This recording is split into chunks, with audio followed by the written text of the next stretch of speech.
Charles W. Mills, European Spectres. Abstract. I argue that race, the European spectre of the title, has received insufficient attention within Marxist theory. Liberal and Marxist accounts of modernity differ on various points, but agree in characterizing modern society, capitalism, as marked by the collapse of ancient and medieval status distinctions and the corresponding emergence of moral and juridical egalitarianism. But this basically Eurocentric narrative ignores the new system of ascriptive hierarchy established by European expansionism, white supremacy.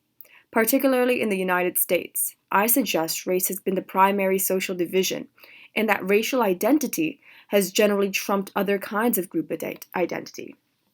Ironically, then, the Marxist model works better for race than class. And if the concept of a bourgeois revolution is expanded to mean the overturning of ascriptive hierarchy of all kinds, it has yet to be fully carried out. Counting down to the millennium, a century and a half after the publication of the Communist Manifesto, we live in a world simultaneously Marxist, post-Marxist, and pre-Marxist. If the old man were to rise up from his uneasy sleep in London's Highgate Cemetery and hurry over to a newsstand to check on the global situation, he would in certain respects find a world instantly familiar to him. Indeed, the world of the Manifesto. Globalization, mega-mergers, transnational supercorporations, economic meltdowns of entire countries, commodification of everything possible, and of some things one would have thought impossible. The desacralization of all relations, the planetary interconnection of stock exchanges, and the corresponding flow of capital, investment, information, and panic around international circuits, in a market that never closes, so that if it is time to shut up shop in New York, it is a new day in Tokyo. If there are tremors in Kuala Lumpur, there will be rumbles in London. How could he resist crowing, "I told you so"? But the celebration would, of course, be mistaken. For apart from his surprise at finding that capitalism was still alive, well, and ubiquitous, he would also discover, to his great astonishment, that the gravediggers he had confidently expected to be attendant at the funeral had themselves been interred. Communist parties globally dissolved and discredited, self-styled socialist states either defunct and dismembered, or strange market-Stalinist hybrids, oppositional workers' movements, largely impotent or integrated into capitalism, his own ideas universally derided and disgraced as 19th century anachronisms. It would be a world he recognized, but a world that no longer recognized him. Marxist in the politico-economic domination by capital he had so presciently delineated, post-Marxist in its ideological domination by neoliberalism and free market theory. Expecting to be able to toast the demise of class society, he would find instead that he and revolutionary communism were the ghosts at the bourgeois banquet, and not even respectable boogeyman anymore, but pathetic shades incapable of frightening anyone. How did this come about? There are, of course, numerous explanations, some competing, some complementary. What I want to suggest is an important contributory cause that has not, I think, received sufficient theoretical attention. I will suggest that if the world we inhabit is both Marxist and post-Marxist, it is also in crucial respects pre-Marxist. I do not mean this in the sense of the discredited teleology of secular predestinarianism, according to which a brave socialist future is still somehow just around the corner. Rather, I mean that one central set of the objective conditions Karl Marx presupposed to exist in his time, as even now, a century and a half later, not really materialized, and in its absence, it is questionable how successful socialism as a global movement could ever have been. For in the gathering of ghosts above, one spectre remains unmentioned and unexorcised, the European spectre that we know as race. 1. Those who come to Marx's text for the first time are often surprised at how little he actually has to say about socialism, expecting political manuals on how to bring about the classless future. They find instead analyses of the class-dominated past and present. For what Marxism is, above all, is a way of analyzing society and a theory of history, historical materialism. Changing the world was to be made possible by an interpretation of the world superior to those previously advanced. And as a theory of history, Marxism was for generations an illuminating holistic paradigm for intellectuals who sought to discern and explain global patterns of social evolution. The materialism promised a realism, a revelation of what actually mattered, a cutting through surface appearances to the underlying causes. Some things were just more fundamental than others, and Marxism knew what those things were. Thus, the theory provided a social ontology, in the sense of a mapping of the basic determining social existence. The central political actors, classes, the real forces motivating them, class interests, the nature of humans and what kinds of concerns and identities were fundamental to their existence, alienation, the relation of the worker to his product, class membership and class being. Now, one way of situating this theory is as a particular account of modernity. Indeed, Marshall Berman's well-known book on the subject takes its title directly from the manifesto, All That Is Solid Melts into Air. Marxism could be seen to be offering an account of modernity that, while opposed to the Whig theory classically associated with liberalism, is nonetheless still part of the larger European Enlightenment narrative. So there is the mainstream Enlightenment and the radical Enlightenment, but from a broader perspective, they are in certain respects still operating within a common framework of assumptions. The respectable mainstream story will talk about the impact of new ideas and values, liberty, equality, fraternity, personhood. The radical story will admit the force of ideas and values, but stress the underlying material changes that generated and made people more receptive to them. The orthodox narrative will speak unqualifiedly of the American and French revolutions. The left narrative, more picky, will qualify them as bourgeois revolutions. The mainstream account will describe an inspiring egalitarian transition from ascriptive hierarchy to meritocracy, from birth to death membership in feudal estates to a world of free and equal self-making individuals. The Marxist account will contest this picture, arguing that actually one kind of class society is overthrown by another, in which class no longer announces itself. For both stories, then, modernity is intimately tied up with the end of the status distinctions of the ancient and medieval world. But for Marxists, the new moral and juridical egalitarianism that exists at the level of exchange is systematically undercut by the economic compulsions and domination existing at the level of production. Modernity's promise can only be fully realized when these material, non-normative barriers, largely unacknowledged by the atomic ontology of classical liberalism, are also removed. A familiar tale, then, whether in its orthodox or radical version. What I now want to point out is how Eurocentric this narrative is. I don't just mean the obvious and trivial sense that it focuses on Europe, nor do I mean the less trivial sense that it involves assimilating all the world to a basically unilinear path of development, with other nations destined to be impressed into the European line of industrial march. Traditional and modern societies for the mainstream view, feudal and capitalist for the Marxist view, with some awkward ad hoc categories like Asiatic mode of production stuck on. Rather, it is Eurocentric in a deeper, more theoretically important sense. It projects as a global model of normative change and moral transition what is really truly only for Europe, and not of course true for women. And it ignores the emergence and consolidation of a new normative structure of moral inequality that is equally fundamental to the making of modernity. I refer to race, the spectre that, emanating from Europe, comes to haunt the modern world. Consider, for example, Will Kymlicka's introductory text, Contemporary Political Philosophy.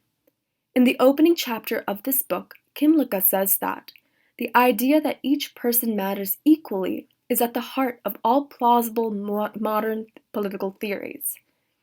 So the thesis is that though liberalism, conservatism, libertarianism, etc., will differ on other points, they will all have this commitment to moral egalitarianism in common. Kimlicka does not in the least mean this as a controversial claim. It is rather a liberal shibboleth, a banality, an obvious point that one makes as a preliminary to discussing more important matters. Yet if one thinks about it for a moment, one should see that for the classic modern political theorists of the 17th, 18th, and 19th centuries, it is far from being axiomatic, patently false. The reflexive, automatic, knee-jerk assent it invokes in us, if I may locate myself among the us here, derives from our considering only the European context.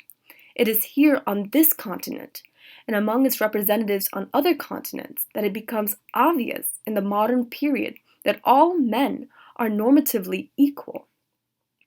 But these theories of liberalism, whether Lockean, Humean, Kantian, or Millian, are being put forth by thinkers who did not believe all people mattered equally.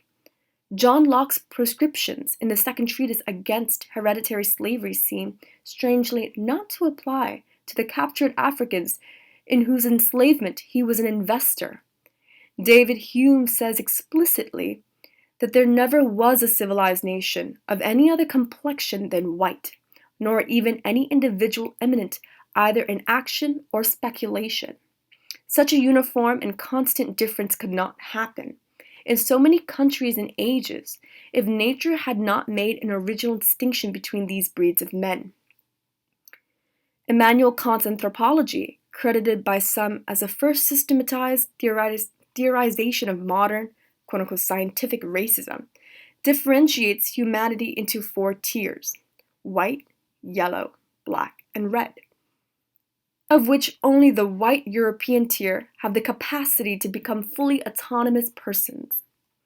And John Stuart Mill reminds us in On Liberty that of course he does not intend that his anti-paternalist harm principle, which prohibits interference with individuals for their own good, should be extended to those barbarian nations where the race itself may be considered as in its nonage.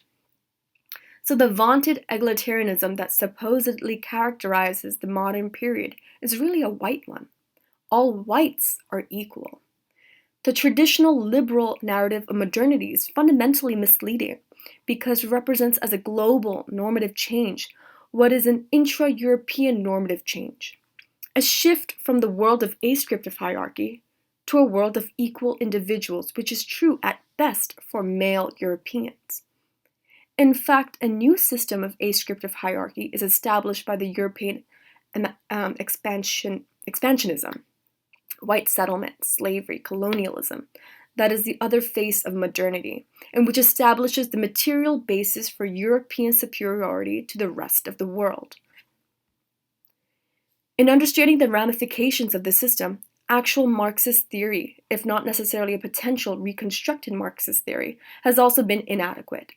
It is a familiar criticism that Marx himself, following G.W.F. Hegel's distinction between world historic and non-world historic peoples, was a Eurocentrist who sometimes spoke about barbarian nations and made ethnic slurs about European minorities he saw as historically backward.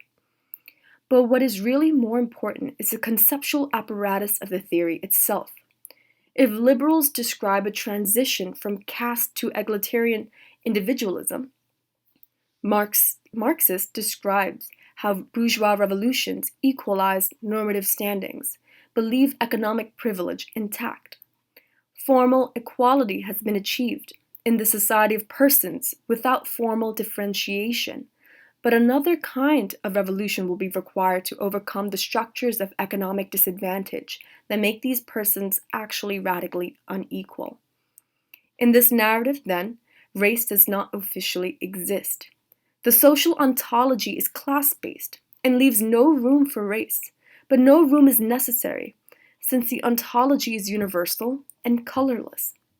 Thus, when, in the German ideology, the first developed theoretical statement of their new worldview, Marx and Friedrich Engels proclaimed that they, unlike the young Hegelians, begin from real active men, not men as narrated, thought of, imagined, conceived, but as they actually are, i.e., as they act, produce materially, as they are conditioned by a definite development of their productive forces and of the intercourse corresponding to these. This statement is not supposed to be an empiricist banality, but a deep theoretical claim about what is putatively most real and actual about these men. And what is ostensibly most fundamental about their situation is their technological development and the production relations in which they're enmeshed, which shape their being in a profound way, and from which all the basics of their existential situation can be read off. Yet the characterization offered implicitly makes it plain that Marx and Engels' colorless, raceless workers are actually white. It is for them that ascriptive hierarchy and caste distinction have been abolished. Nor is there in Marx's later writings on colonialism and slavery any realization that the peculiar situation of people of color may require conceptual modifications of his theory.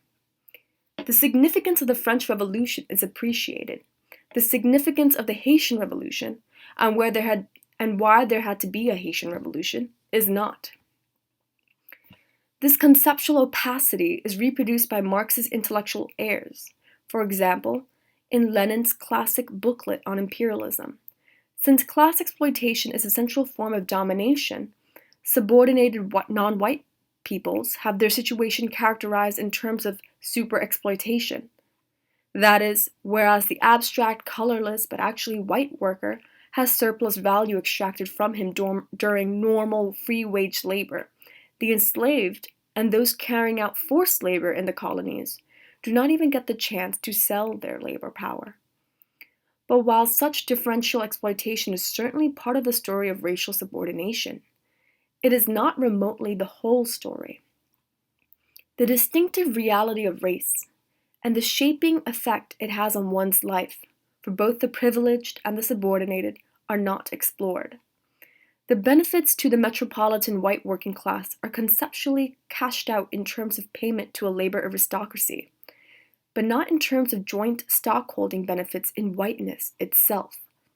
Even when the significance of race seems to be admitted, as in Oliver Cromwell Cox's Caste, Class, and Race, where race is linked as a global formation to imperialism, it is still ultimately reduced to class. So with a few laudable exceptions, such as Victor Kiernan's work, there has been a great general theoretical failure to appreciate the reality of racial domination as itself a system of oppression. The idea that European expansionism and European imperialism bring race into existence as a global social reality, a structure of domination in which, on the planetary scale, Europe dominates the other continents, and within these continents, whites dominate non-whites, is not accommodated within the terms of the theory. Racial domination is not itself seen as a system of political oppression, because it is not viewed as racial oppression, but rather as really something else, as class oppression in one of its many manifestations. Typically, racism has been seen as a set of ideas and values imposed on the working class by the bourgeoisie, a particular variant of bourgeois ideology, since the worker, defined by relationship to the means of production, is essentially raceless. The fact that the United States, for example, has historically been a white man's country has no bearing on his class being. In the classic Marxist social model of materialist base and ideal or ideological superstructure, class is in the base and race is ideal. So in terms of social ontology, class is metaphysically deep, but race is not. A social ontology of class, certainly. A social ontology of race? No. Moreover, these omissions and evasions are not just features of the past, but the recent present. Consider, for example, analytical, rational choice, game theoretic Marxism, which is no longer as trendy as it used to be, but which in the 1980s was seen as the only respectable form of Marxism left, insofar as any form of Marxism was still respectable. Here are 4 representative anthologies of the period. I have chosen anthologies as more useful in illustrating the point, since omissions in a single authored book can always be attributed to the short-sightedness of the individual author.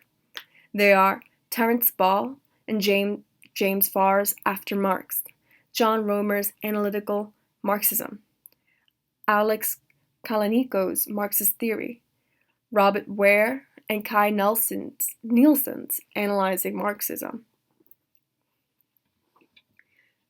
Together, these 4 books run to 54 chapters and 1,400 pages. I am counting the long introduction in Kalaniko's and Ware and Nielsen's as chapters. One might expect, then, that in all these words looking at a global theory of history, especially coming from a perspective which self-consciously seeks to jettison the dogmatism and left catchphrases of the past, examine Marxism critically, and bring it up to date in the light of modern sociology, economics, and political science, there would be some treatment of a subject, race and racism, which has obviously been pretty central to that history. But the actuality is that not only are there not several chapters on the subject, there's not even one chapter on the subject. Not only are there not several sections in different chapters on the subject, there's not even one section in one chapter on the subject. There are 2 brief discussions and some scattered sentences in a few chapters, but no systematic treatment. So this is an indication of the state of affairs in what could be regarded as a white Marxism. Neither in the founders' original work, nor in the subsequent elaborations of most of their intellectual heirs, has sufficient attention been paid to race.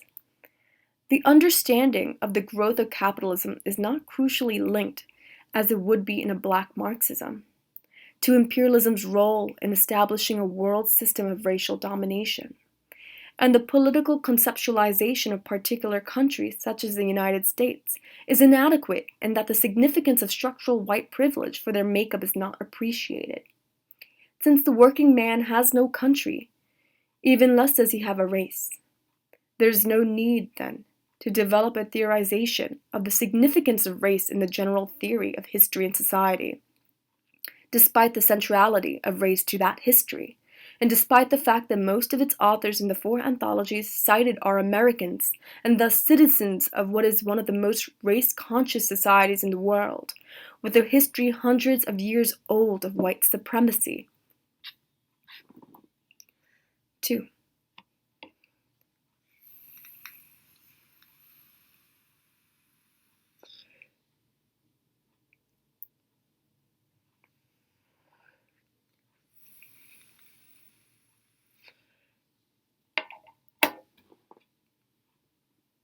Let me now strike an autobiographical note. My political intellectual formation as an adult was in Marxist theory.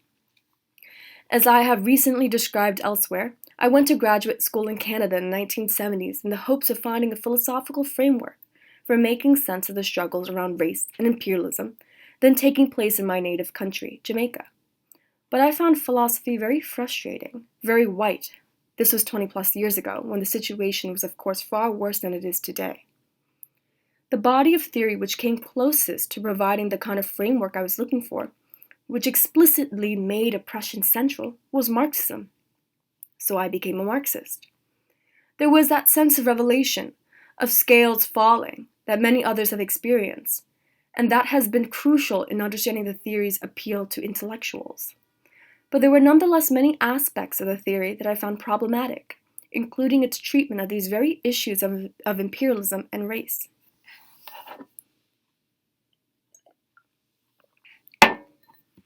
Moreover, on coming to the United States to work after graduation, these dissatisfactions deepened. I have never been so conscious of race as I have been in this country. The Canadian style of racism is somewhat different, more oblique. So when a few years ago I was invited by the Radical Philosophy Association, RPA, To participate in one of those after the fall, rethinking the left, which way forward panels that were so prevalent in the period, I decided to do something different. Instead of the usual ritualistic left genuflections and pieties, I set out to raise a question of whether there might not be some deeper problem not addressed in white left theory. Originally, I had meant to complete a paper as well as a handout to go with it, but in the end, pressured for time, I simply expanded the handout into the paper.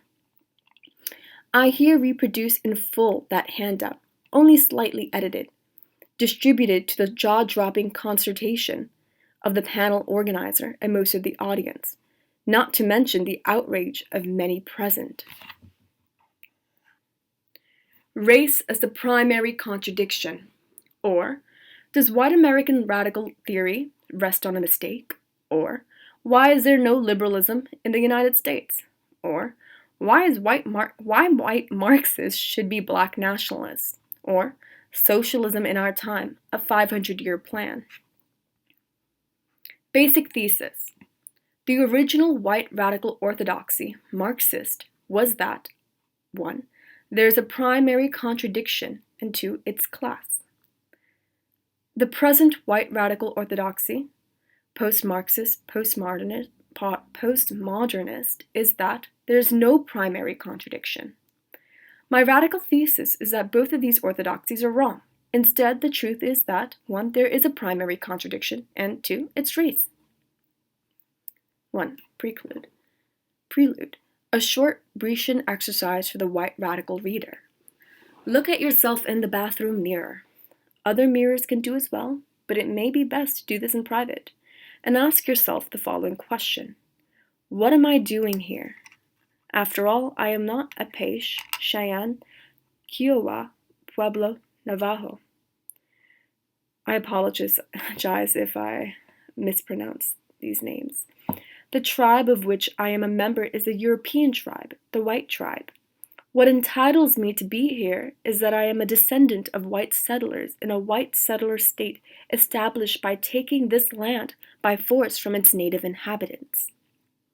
The structure of moral and political entitlements that legitimated this taking was condensed in race. This is not ancient history, like the fall of Rome, or even more recent history, like the Norman conquest. The last battles were still being fought little more than a century ago. Yet this structure remains largely unexamined, ignored, naturalized, taken for granted in white radical theory. What does this say about white radical theory? What does this say about me? Do this once every morning for a week, or at least until you start feeling worse. 2. Race as the primary contradiction. What I don't mean. Here are some possible misunderstandings of my claim. 1. Race as the oldest oppression. Obviously false. Gender has that honor, since race only comes into existence over the last 500 years or so. 2. Race as a progenitor of all other oppressions, gender, class, etc. Obviously false, given that it's not the oldest. 3. Race as involving the highest rate of exploitation, in the technical Marxist sense. Not necessarily. The metropolitan white working class may be more exploited than non-whites in the third world. 4. Race as biological, trans-historical, trans-world. No. C1. Race as constructed. 5. Race as exhaustive of the political. No. The political is broader than race. 6. Race as the only important oppression. No. Other oppressions are important also. 3. Race as a primary contradiction. What do I mean?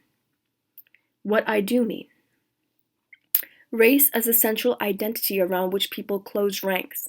No transracial gender block, no transracial class block, but transgender and trans-class racial blocks. Race as a stable reference point for identifying the them and us, which override all other thems and us's. Identities are multiple, but some are more central than others. Race as the best predictor of opinion on a myriad public issues. Race as what ties the system together and blocks progressive change. 4. Why gender isn't the primary contradiction. White women are oppressed, but gain at least a virtual personhood by proxy, or personhood by proxy, through their appropriate relation to the white male, father, husband, brother, etc., and share materially in white male wealth through family and racial group relations in a way that non-whites do not. Straight white women, a vast majority of white women, routinely hang out with, date, sleep with, marry, have kids with the quote-unquote the enemy. This is the truth in lesbian separatism, obviously not a basis for systemic opposition. The enemy are their fathers, brothers, cousins, friends, workmates, children.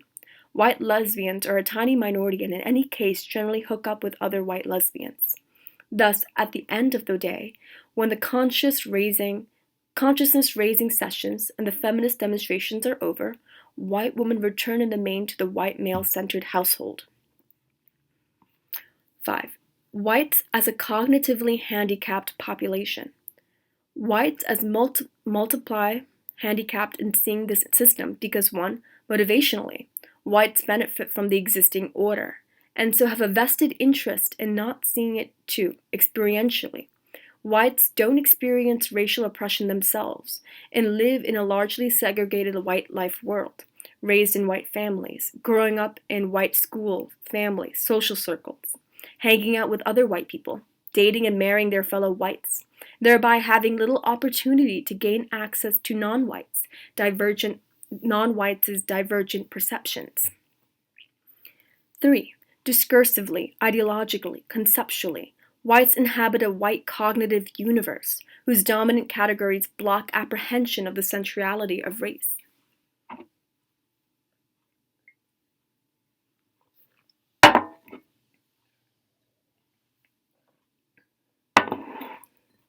6. White radicals as a subset of the above. White American radicals import their radical categories from across the Atlantic, the theories following the path of the theorizers. But European models of radicalism, predicated on a system where race is much less domestically, internally important, race as the external relation to the colonial world, operate with a basically raceless conceptual apparatus. Race then has to be added on. What white radicals fail to realize is that European expansionism brings into existence in the United States and elsewhere a new kind of polity, white supremacy, and that it cannot be conceptualized within the orthodox left frameworks. Empirical observation must in each separate instance bring out empirically and without any mystification and speculation the connection of the social and political structures with production. And not only in its answers, and even in its questions, there was a mystification, Marx and Engels' German ideology. But instead, white radicals start with white people, differentiated from red natives and black slaves, conceived of merely as abstract workers, and capitalists in a white settler state conceived of simply as capitalism. They then ask, when they deign to notice it at all, where racism comes from. Better question, where do white people come from? 7. Why white Marxists should be black nationalists. Imagine you're a white male Marxist in the happy pre-feminist, pre-postmodernist world of a quarter century ago. You read Marcuse, Miliband, Poulantzas, Althusser. You believe in a theory of group domination involving something like the following. The United States is a class society in which class, defined by relationship to the means of production, is a fundamental division, the bourgeoisie being the ruling class, the workers being exploited and alienated with the state, and the judicial system not being neutral, but part of a superstructure to maintain the existing order, while the dominant ideology naturalizes and renders invisible and objectionable class domination. Unobjectionable class domination. In other words, you believe a set of highly controversial propositions, all of which would be disputed by mainstream political philosophy, liberalism, political science, pluralism, economics, neoclassical marginal utility theory, and sociology, Pearsonian structural functionalism and its heirs. But the irony is that all of these claims about group domination can be made with far greater ease with respect to race. relying not on controversial Marxist notions, but undeniable, if embarrassing, and well-documented, if usually ignored, facts from mainstream descriptive social theory, and on conventional liberal individualist values from mainstream normative social theory, as demonstrated below.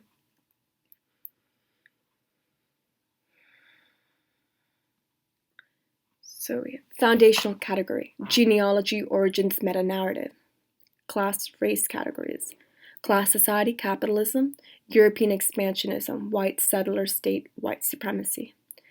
On the left we have class as a fundamental division, social division. To the right we have race as a fundamental social division. To the left, class as a relationship to ownership of, dispossession from the means of production. Right? Race as a relationship to, entitlement to, exclusion from, full personhood. Left. Base, relations of production, supposedly determines the superstructure, state, legal system, ideology. Right. Racial base, relations of personhood determine the superstructure, state, legal system, ideology. Left. State, ostensibly a bourgeois state, dominated by the capitalist class, owners of the means of production. Right. State, clearly a racial state, dominated by whites, the full persons. Left.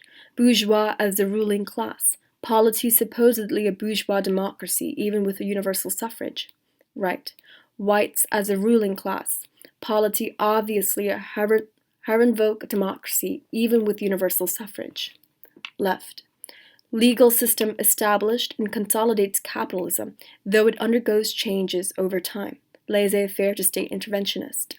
Right. Legal system establishes and consolidates white supremacy, though it undergoes changes over time. De jure to de facto.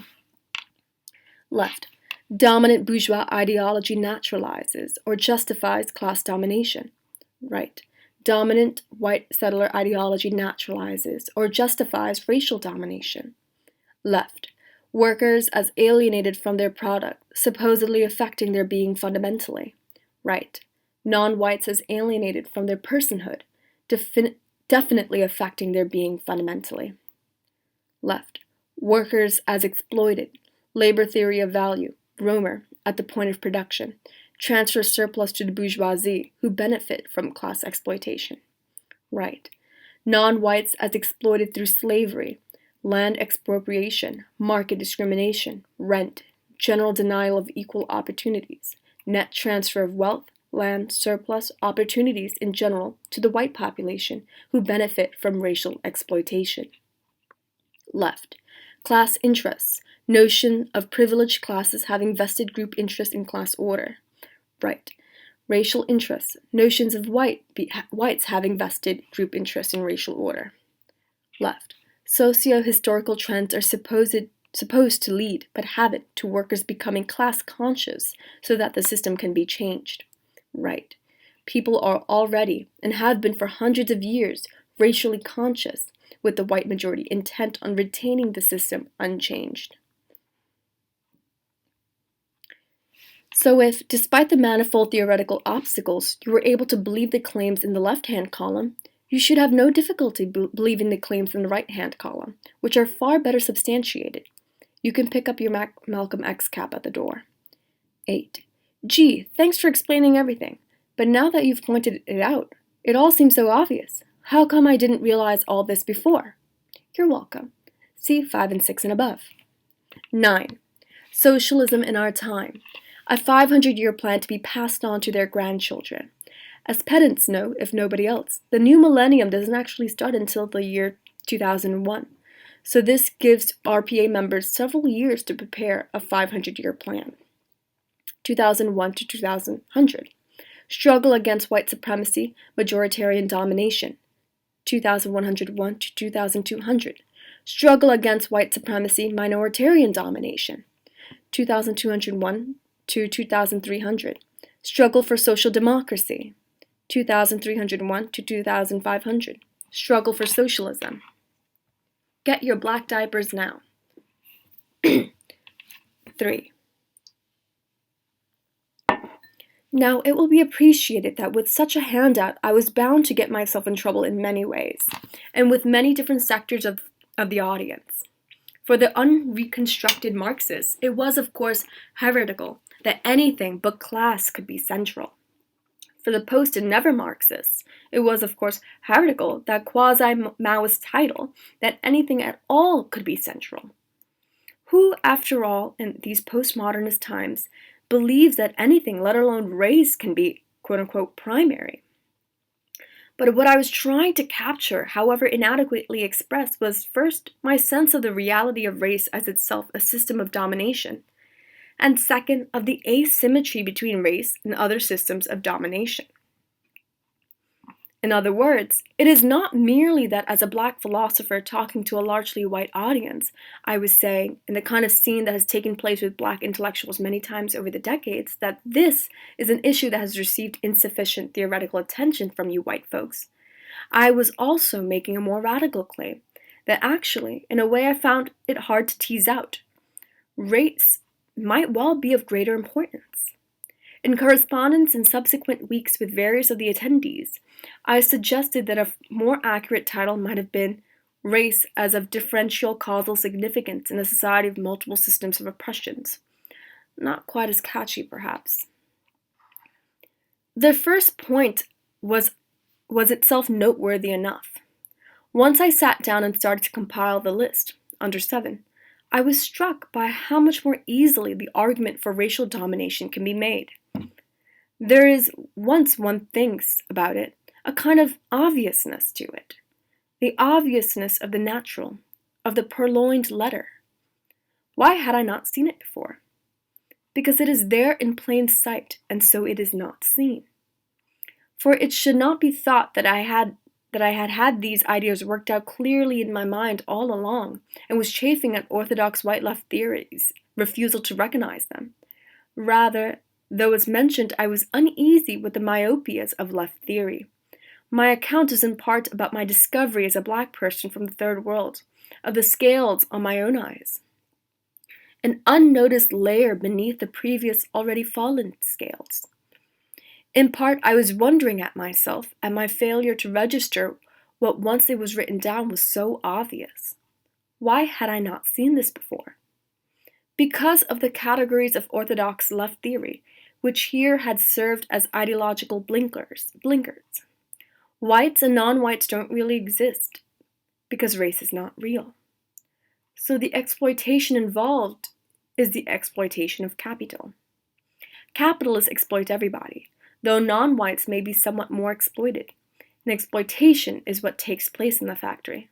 So in a sense, I had not seen what was there because I did not have the apparatus to see it. Mentally colonized in my own way by the orthodox left narrative, I had not discerned what was now obvious to me, that white supremacy was itself a system of domination, and that white benefit from the system was extracted not merely at the point of production, but much more broadly. But the second point, that racial domination could in any sense be primary, is obviously the controversial one. The really controversial one. There are two lines of response here. First, from the few unreconstructed Marxists who would insist on the continuing primariness of class, and second, from the much larger audience who would deny the primariness of anything. I want to begin with the later. I think that many people nowadays subscribe to what could be termed, I hereby dub it, the oppression symmetry thesis, henceforth OST. In other words, there is supposed to be a symmetry about all oppressions, or at least the big three: class, race, gender. I don't mean a structural symmetry. People are not necessarily assuming that class, racial, and gender domination are all structured the same way. I mean either or both a moral and causal symmetry. The moral claim that all oppressions are equally morally bad, and the causal chain claim that all oppressions are of equal causal significance for determining the overall workings of the society. In my opinion, the OST has several confluent sources. 1. The reaction against Marxism. Marxism claimed, or was standardly interpreted to be claiming, that class was the primary oppression, and that other oppressions could be understood in terms of, or at least traced to, if not always reduced to, class. So Marxism, especially in the base or superstructure model of society, was classically committed to the fact of asymmetry. That in part is the significance of materialism. The theoretical and political or practical failure of this analysis manifested in the rise of the so-called new social movements of the 60s and 70s, though many, such as Black American struggles, were actually much older, long predating this period, led to a backlash against any such claims, whether made by Marxists or others. 2. The failure of the grand synthesis. In the heyday of socialist feminism, the hope was that a dual systems theory could be synthesized from the insights of Marxists and radical feminists, so the synoptic view of capitalist patriarchy could be developed. But socialist feminism has largely collapsed with the decline of Marxism, and the most influential contemporary feminisms are not influenced by class theory. 3. Post-structuralism. As we all know, the whole point of the rise of postmodernism, as classically expressed in Jean-François Lyotard's, was an incredulity towards meta-narratives. So claims about causal priority, objective truth, global pictures, etc. are seen as illegitimate. 4. Politeness. Finally, there is a simple but important point that people try to organize in radical movements do not want to alienate groups that they're trying to ally with, and announcing a hierarchy of moral and causal priority seems a pretty sure way to do this. So there are many obvious causes for people believing in, or tacitly operating as they've believed in, OST, but obvious causes need to be distinguished from good reasons. I suggest that OST is false, at least as a general truth about society, and that in fact only a moment's thought should be necessary to demonstrate this obvious falseness. Apply a good old-fashioned analytic apparatus and ask yourself the following question. What is the status of this thesis supposed to be? Is it an analytic truth? Obviously not. There's nothing conceptually inherent in the definition of oppression that necessitates symmetry of all oppressions. Well, is it a synthetic a priori truth then, such as those Kant thought he had discovered? But Kant's candidates had a much stronger claim, and even they have not survived later philosophical judgment. Then it has to be an a posteriori statement, an empirical generalization about the world, and as such needs to be based on empirical investigation, cross-comparisons of different societies, etc. But no such investigation has been done. Rather, it is held basically as an a priori truth. Yet its obvious falseness can be shown most simply by the fact that not all oppressions even exist in all societies. So clearly they cannot then be equally significant. Gender oppression comes closest to being universal, but class oppression is not a feature of hunting and gathering societies, and as earlier noted, racial oppression has been argued by many to be a feature distinctively of the modern world. Why then should OST have such acceptance in radical circles? Apart from the reasons outlined above, there is also a kind of wrong-headed moralism which, on the normative issue, works like this. If we deny equal moral significance to all oppressions, this shows a lack of respect for the group in question, and only adds to their oppression. But this is a simple confusion. That morally all oppressions are bad does not simply imply that the extent of their moral badness is the same. Some things are worse than others, and though construction of a metric is not always straightforward, one good test is one's own ranking of them in a list of dispreference. Being kicked in the shin is bad, but it is not as bad as suffering a broken leg, which in turn is not as bad as having one's leg amputated. Or on a less personal scale, consider Nazi Germany.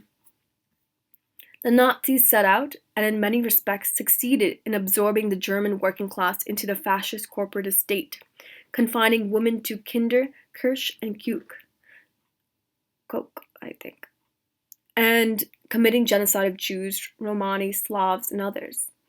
So there was class, gender, and race oppression. But surely it would be absurd to say that it is just as bad to have surplus labor extracted from you and to be restricted to traditional gender roles as it is to be herded into ghettos, medically experimented on, starved, tortured, shot, and gassed. So the point is that the relative badness of oppressions in a given society is in part an empirical question to be settled by looking at its structures. It is not an a priori truth to be determined in advance. My real interest here, however, is the causal question, the possibility of some structures of domination being of greater causal significance than others in shaping the society's overall dynamic. As noted, this was always the central distinctive claim of the Marxist tradition. Class oppression was the most important, and not just the oppression of any class, but the oppression of the working class in particular. So Marxism is overtly committed to the oppression asymmetry thesis. Some oppressions are more important than others. One could try to cash out this claim in various ways, that other oppressions are brought into existence by the most important one, or that they can be reduced to the most important one. But both of these moves are problematic. Even if one form of oppression is brought into existence by another, as modern racism can plausibly be argued to have been brought into existence, at least as a systematic set of theories and practices by imperialist capitalism, this genealogy does not necessarily translate into continuing causal preeminence, and class, gender, and racial oppression all have distinctive features of their own that would seem to rule out a reductionist program, no matter what their respective genealogical relations. So if the claim of differential causal significance is to be defended, it will have to be on other grounds. 4. What could these be? Let me now turn specifically to racial domination in the US, and at least gesture in what I think is the right direction. But first, a preemptive, anticipatory clearing up of possible misunderstandings. Saying that because of the peculiarities of US history, race is of differential causal significance here does not, it should be obvious, commit me to generalizations about all societies throughout history. Though I do think my claim is valid for many other New World and post-colonial societies also. Nor does it commit me to saying that other oppressions are of zero causal importance. The claim is comparativist, not absolute. Nor does it imply that racial domination precedes and or generates class and gender oppression. Well, what does it mean? To begin with, it is a claim about group self-identification, about who and what we are, and what interests we correspondingly have. We all have multiple hats, multiple identities, because of both group membership and social roles. But if one hat tends to remain in place, if one identity tends to trump others in cases of conflict, that seems to me to constitute a good prima facie case regarding it as in some sense more important. And race does in general have this characteristic. That is, it is the white hat that has historically been most firmly fixed on the head. In case of class conflict, for example, to address the orthodox Marxist challenge, white American workers have historically tended to identify themselves as white, struggling against white capital but retaining their own capital in whiteness by excluding blacks from unions, discriminating against them in promotions, moving to segregated neighborhoods, failing to protest when the racial state dispenses benefits to them on a discriminatory basis, tacitly and overtly supporting Jim Crow. David Rodigers points out that there has been an embarrassment about these facts on the part of white left labor historians, so that they have been played down or written out of labor history, or when grudgingly acknowledged, have not been given the theoretical attention they deserve, and this theoretical failure is conceptually linked. I would again suggest to an imported social ontology in which the workers cannot in the end be really anything other than workers. Certainly they cannot really be white, because whiteness has no ontological significance, but this is false. White workers really are white, at the same time that they are workers. The refusal to recognize and theorize white supremacy as a system in itself leaves a theoretical hole that drains Marxist understanding of the ways in which race can be real. Presented with the theoretical alternatives in a class ontology of race as biological and race as non-existent, white Marxists have chosen the later, and blinded themselves to the ways in which white workers participate in, benefit from, and reproduce racial domination, thus making race socially real. Where racial domination has grudgingly been admitted, it has been represented as really the domination of capital. But once you admit the possibility of a society of multiple systems of domination, there is no contradiction in its both being the case, and the bourgeoisie dominate the workers and that whites dominate blacks. So while, as workers, they are exploited by capital, they are simultaneously, as white, themselves the beneficiaries of an overlapping but distinct system of exploitation which secures personhood and its benefits for themselves and denies them to others. Their being is shaped in part by thinking of themselves as superior beings and of having this embedded law, the racial division of law and public policy, the top-down manipulation and imposition model by which race and racism are bourgeois inflictions on a colorless and innocent proletariat, ignoring the reality that, as E.P. Thompson famously reminded us, the working class also make themselves. And in the US, they make themselves as white. Indeed, the imposition model rapidly becomes a kind of self-parodic puppetry in which causality and agency are selectively vouchsafed to and withdrawn from the workers according to a circular agentic logic, so that when they do good things, they're acting on their own, but when they do bad things, organize lynch mobs, participate in race riots, have hate strikes to include black workers from factories, sign restrictive covenants to maintain segregated neighborhoods, etc. It is at bourgeois behest.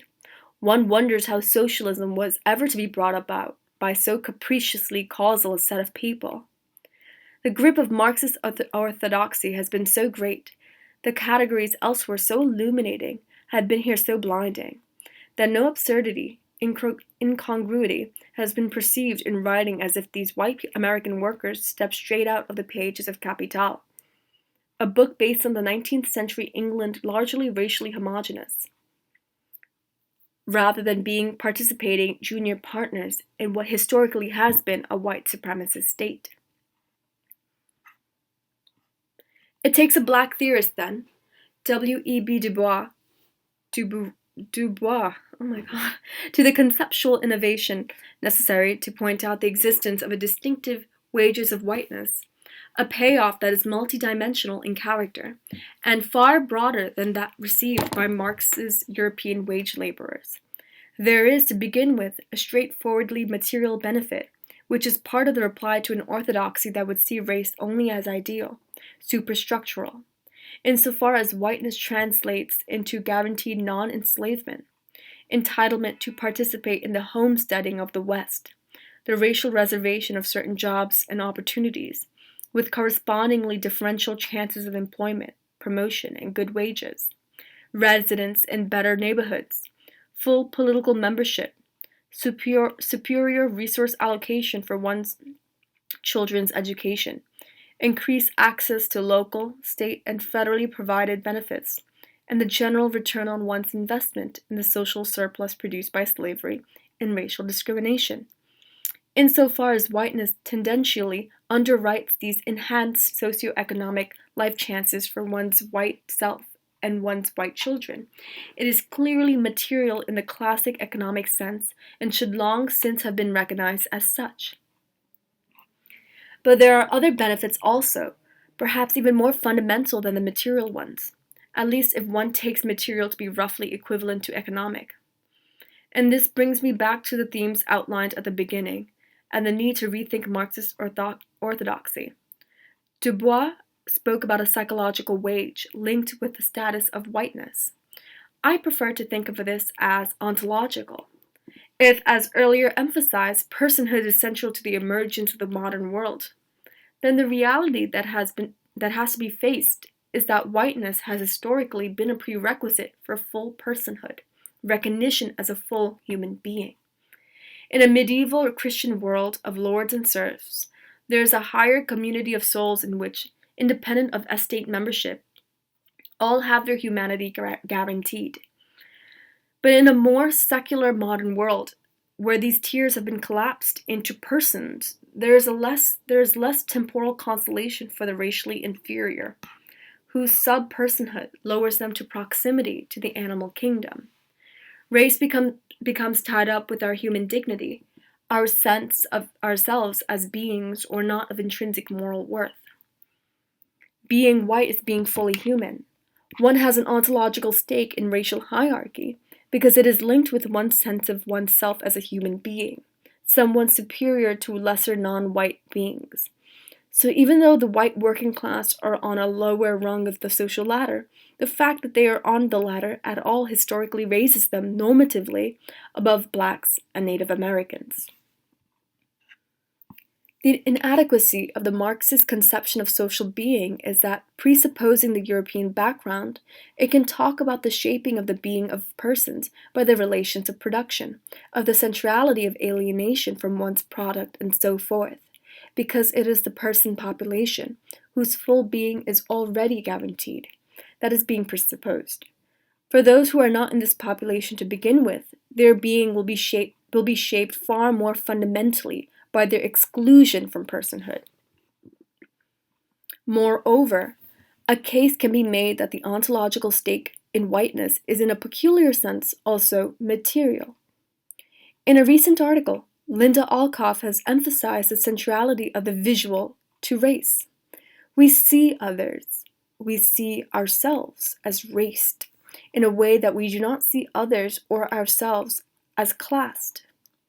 And what makes this possible is, of course, the fact that it is on the body that race is inscribed. We can escape the workplace, we can come home from the factories, but our bodies are always with us. So one looks in the mirror and sees oneself preeminently as somebody of a certain race, since the criteria are, after all, written all over us, on the electable part of ourselves. This is not, of course, a naturalistic, biological materialism arising from the intrinsic properties of these bodies. Rather, it is a social materialism, through which political domination becomes incarnated. It is because of the hovering European spectre, the ghost inhabiting these fleshy machines, that we come to see these bodies as raced. But once these houses are so haunted, once this ghost is so incarnated, the spirit, the word becomes flesh, so that it is as the material beings that we are, that the body then shapes ourself and other understanding. Not originally biological, natural, it becomes biologized, naturalized, the European spectre penetrating the skin, shaping our vision of ourselves and of others. Who am I? What am I? Who are you? What are you? We learn to see whiteness and blackness, seeing ourselves in our own eyes, in the eyes of others as equal, as superior, as inferior, or as not even there at all, not registered in their eyes. And this ontological stake, whether or not we want to think of it as material, will shape interest calculations also. The economic payoff is usually coincident with the ontological one. But if they diverge, one may choose as white to hold on to one's status of racialized privilege and pass up the opportunity of certain economic benefits, just as one would turn down the option of becoming a happy chimpanzee. It is notorious that the US lags behind most other Western nations in crucial social indicators, and that in recent decades, in particular, there has been a massive transfer of wealth upward. Michaela de Leonardo cites research that shows we now have the most poor and the smallest middle class, proportionately in the first world. Yet these growing inequalities have attracted little protest or political activism. The old turn-of-the-century question as to why there is no socialism in the US has now become, with the rightward shift in the political center of gravity and the corresponding restriction of possibilities, why there is no left liberalism, no social democracy in the US. In the 1970s, John Rawls' welfarist, A Theory of Justice, was seen by many on the left as bourgeois reformism, a book to be militantly critiqued and exposed. Now, of course, it represents a radical vision far outside the spectrum of political respectability. And black intellectuals from Du Bois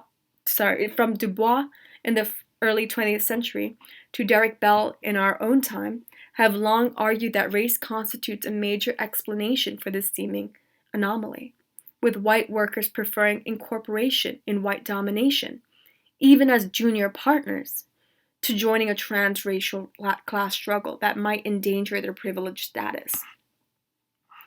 Thus, the reality that most white Marxists have not wanted to face is that it is perceived racial group interests, not class interests, that have been the most important motivator in shaping people's decision-making. Racial self-identification and group solidarity have generally trumped other identities and group belongings. If this has been hard to see, it is in part because racial choices have been so readily biologized that they have seemed natural, not even showing up on the conceptual radar screen. We do not question the fact that it does not strike us as a political fact that race is the most important shaper of whites' life worlds, that as Thomas and Mary Byrne Ensall have documented, many whites structure nearly all of their decisions about housing, education, and politics in response to their aversions to black people. The failure to see racial domination as a political system has conceptually blocked a categorization of these as political decisions. Yet in a profound sense they are. Whites are making life choices in a way that generally maintains and reproduces their domination and privilege. Similarly, Donald Kinder and Lynn Sanders' recent book summarizing numerous attitudinal studies on racial issues points out that among post-industrial democratic societies, the United States tends to finish near the bottom on measures of class polarization. Racial division, by contrast, eclipses any other kind of social differentiation. Political differences such as these, i.e. on race, are simply without peer. Differences by class or gender or religion or any other social characteristic are diminutive by comparison. And this turns out to be tied not to a perception of individual self-interest, but racial group interest, and that even where whites do not have racist views, they regard their group interests as threatened by the advance of black interests.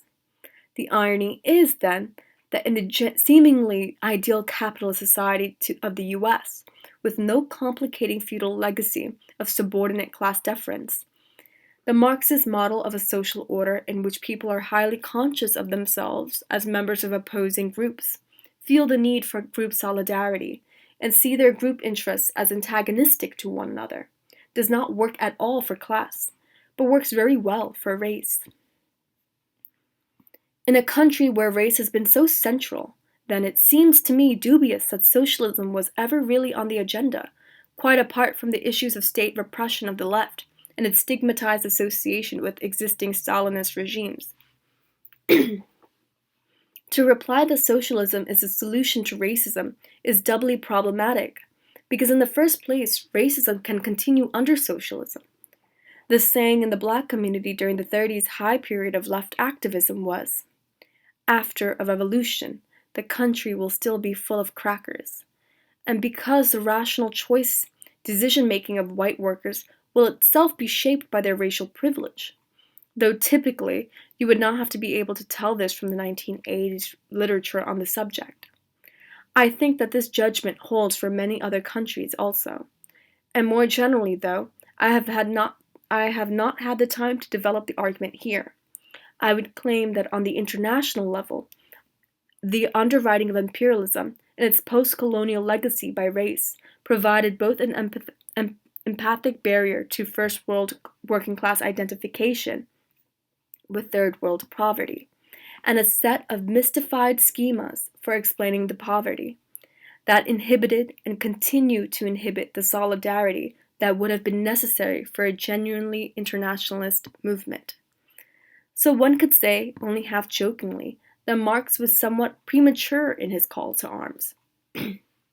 If we detach the concept of a bourgeois revolution from class and think of it more generally as a revolution against ascriptive hierarchy of all kinds, then one could say that this normative leveling has yet to be fully carried out. In a sense, Eurocentrism is written into the concept itself, in that it takes for granted that the main or only system of ascriptive hierarchy is that of feudal estates, while ignoring the significance of the system of racial estates. It is white domination, not the rule of lords and ladies, that is in many parts of the world the real ancient regime, and the political projects of those subordinated by this regime will be radically different from those privileged by it. So the Marxist timeline, primitive, communism, slavery, feudalism, capitalism, socialism, really has to be rewritten to take this actuality into account, with white supremacism, in particular nations and as Western domination, added to the list. Primitive communism, slavery, feudalism, racial white supremacists, Euro-dominated capitalism, and only then, if at all, socialism. A socialist revolution has to await the incompleted revolution against the main form of ascriptive hierarchy remaining, the exorcism of the European spectre haunting the planet. If we want to retain the term for the sake of irony and paradox, then we could say that the Marxist revolutionary socialists now, and in fact all along, need, disdaining to conceal their views and aims, to persuade white proletarians to lose their chains of whiteness and inscribe on their banners, toward the bourgeois revolution.